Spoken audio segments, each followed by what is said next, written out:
यतिखेर हामी यहाँ बारीमा बाटो खन्ने मकै खन्ने क्रममा छौँ। यहाँ चाहिँ आस्ताले र आमाले चाहिँ यता खनिरहनु भएको छ। बाबा यता दाउरा चिन्दै हुनुहुन्छ।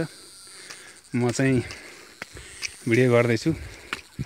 आस्ताले पनि यो सिक्नको लागि यो मामाघरमा आउँदा काम गरेको अनुभव कस्तो हुन्छ भनेर गर्नको लागि गरेकी छन्।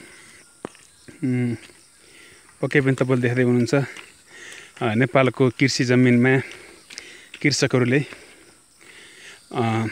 मानव रोपेर मोरी फलाउने बेला भनिन्छ। यहाँ कृषिमा आत्मनिर्भर बन्नको लागि हामीले आफ्नो बारीमा भएको केही जग्गालाई अर्ग्यानिक कृषि फलाएर खाने भन्ने उद्देश्यका साथ हामीले बारीमा चाहिँ यो मकै खन्ने योजना हो। र यहाँ हामीले गरिसकेपछि यहाँको उत्पादन हामीले आफै अर्ग्यानिक चिज खाने, यहाँको ढिँडो पकाएर खाने र भैँसीलाई पनि यो दाना अर्ग्यानिक दाना पकाएर खुवाइसकेपछि त्यसबाट आउने दुध चाहिँ अर्ग्यानिक दुध हुन्छ र त्यसले स्वास्थ्यको लागि पक्कै पनि फाइदा गर्छ भन्ने उसका साथ हामीले यो अर्ग्यानिक खेती गरेका हौँ।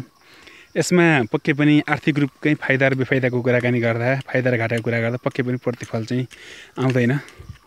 यो प्रतिफल चाहिँ आउँदैन र यो यस्तै छ। यसमा चाहिँ अब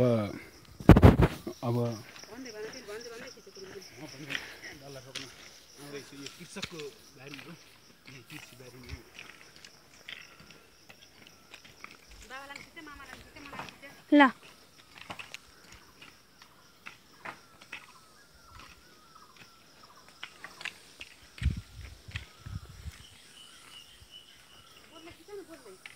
के बोलौँ?